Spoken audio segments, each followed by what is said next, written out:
ശ്രീ പ്രകാശ് ബാബു, ഇവിടെ SNDP യോഗത്തിന്റെ വിമർശനം ഈ ഘട്ടത്തിൽ അതിന് രാഷ്ട്രീയമായ ചില മാനങ്ങളും കൽപ്പിക്കപ്പെടുന്നുണ്ട്.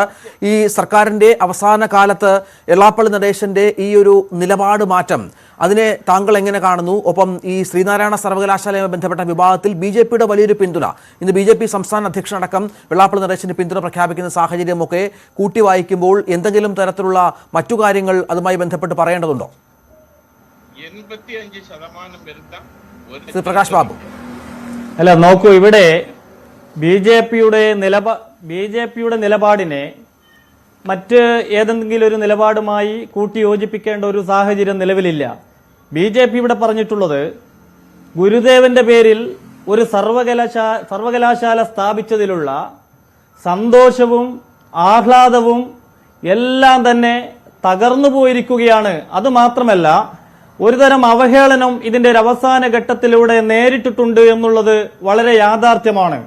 കാരണം ഞാനിത് പറയാൻ കാരണം ഗവൺമെന്റിന് ഇപ്പോൾ എടുത്ത തീരുമാനവുമായി കാരണം 1-2 താല്പര്യങ്ങളുണ്ട്. ഒന്ന്, ശ്രീനാരായണീയ ഗുരുദേവന്റെ പേരിൽ അല്ലെങ്കിൽ ഗുരുദേവന്റെ പേര് കൊടുക്കുന്നത് വഴി ശ്രീനാരായണീയരെ സന്തോഷിപ്പിക്കുന്നതോടൊപ്പം തന്നെ അതിലൊരു ചട്ടവിരുദ്ധമായിട്ടുള്ള ഒരു നിയമനം നടത്തി മറ്റൊരു ന്യൂനപക്ഷ പ്രീണനം നടത്തുകയും അതിനപ്പുറത്ത് എല്ലാ മാനദണ്ഡങ്ങളും മറികടന്നുകൊണ്ട് ഉന്നത വിദ്യാഭ്യാസ മന്ത്രിയുടെ അടുപ്പക്കാരെയും ബന്ധുക്കളെയും നിയമിക്കുന്നതിലൂടെ ഒരു സ്വജനപക്ഷപാതവും, ഇങ്ങനെ തുടക്കത്തിൽ ഗുരുദേവന്റെ പേരിട്ടതിലൂടെ ഈ സ്ഥാപനവുമായി ബന്ധപ്പെട്ട് തുടക്കത്തിൽ പല സംശയങ്ങളും ഉണ്ടായിരുന്നു. ഇതിന്റെ സിലബസുമായി ബന്ധപ്പെട്ട്, അതേപോലെ തന്നെ സപ്പോർട്ടീവ് സ്റ്റാഫ്, അതേപോലെ തന്നെ മറ്റ് ക്രമീകരണങ്ങൾ, നമ്മുടെ സ്റ്റഡി മെറ്റീരിയൽ ഉൾപ്പെടെയുള്ള കാര്യങ്ങളുമായിട്ടൊക്കെ ഉയർന്ന സംശയങ്ങൾ ഒരുപക്ഷെ അന്നത് ഗവൺമെന്റിനെതിരെ ഉന്നയിക്കപ്പെടാതെ പോയത് ഗുരുദേവന്റെ പേരിൽ സ്ഥാപിക്കപ്പെടുന്ന ഒരു ഓപ്പൺ യൂണിവേഴ്സിറ്റിക്കെതിരായിട്ട് പൊതുവായിട്ടൊരു വിമർശനം വരേണ്ട എന്നുള്ള നിലയിലായിരുന്നു. അപ്പോൾ തുടക്കം മുതൽ തന്നെ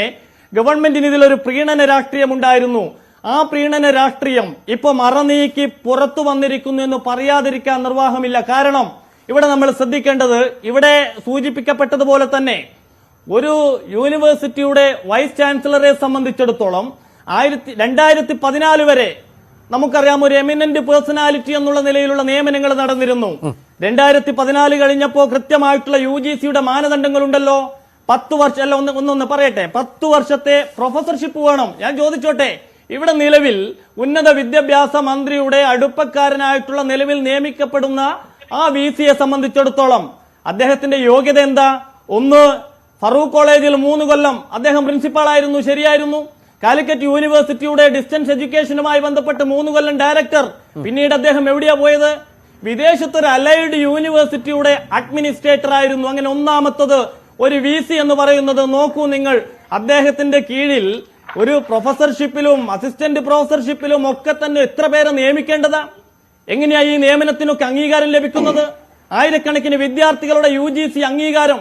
രണ്ടാമത് പ്രോ വൈസ് ചാൻസലർ. അതുകൊണ്ട് തീർന്നില്ല, അതാണ് ഞാൻ ഒരുപാട് ചട്ടങ്ങളുടെ ലംഘനം. പ്രോ വൈസ് ചാൻസലർ, ഇദ്ദേഹം ഒരു പ്രൊഫസറാണോ?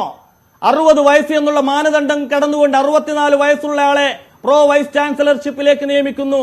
മൂന്നാമത്തേതാണ് രസകരമായ, ഉന്നത വിദ്യാഭ്യാസ മന്ത്രിയുടെ പ്രൈവറ്റ് സെക്രട്ടറിയെ ദിലീപ് എന്ന് പറയുന്ന അദ്ദേഹത്തിന്റെ ഏറ്റവും അടുപ്പക്കാരനായ അദ്ദേഹത്തെ രജിസ്ട്രാറുമായി നിയമിക്കുന്നു. ആരാ ഈ ദിലീപ്? ഈ ദിലീപായിരുന്നു കേരളത്തിൽ വിവാദമായ മാർക്ക് തട്ടിപ്പുമായി ബന്ധപ്പെട്ട് വലിയ രീതിയിലുള്ള പ്രതിഷേധങ്ങൾ വന്നപ്പോ അതിന്റെ പുനർമൂല്യനിർണയവുമായി ബന്ധപ്പെട്ട ചാർജ് കൊടുത്ത് ജലീലിനെ രക്ഷിച്ചയാൾ.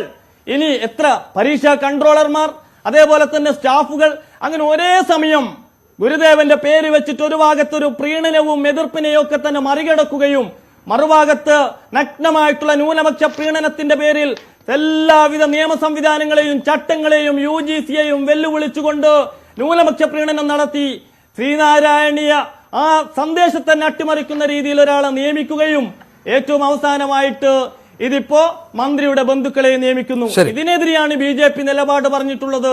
ആ നിലപാടിനെ, വെള്ളാപ്പള്ളി നടേശനുമായി ബന്ധപ്പെട്ട നിലപാടിനുള്ള ഒരു പിന്തുണ എന്നതിലപ്പുറം കേരളത്തിന്റെ പൊതുസമൂഹം കഴിഞ്ഞ കുറെ വർഷമായി കാണുന്ന ഇവരുടെ ന്യൂനപക്ഷ പ്രീണനവുമായി ബന്ധപ്പെട്ട ഏറ്റവും ഒടുവിലത്തെ ഒരു ഉദാഹരണമായിട്ടാണ് ഞങ്ങൾ ഇതിനെ കാണുന്നത്.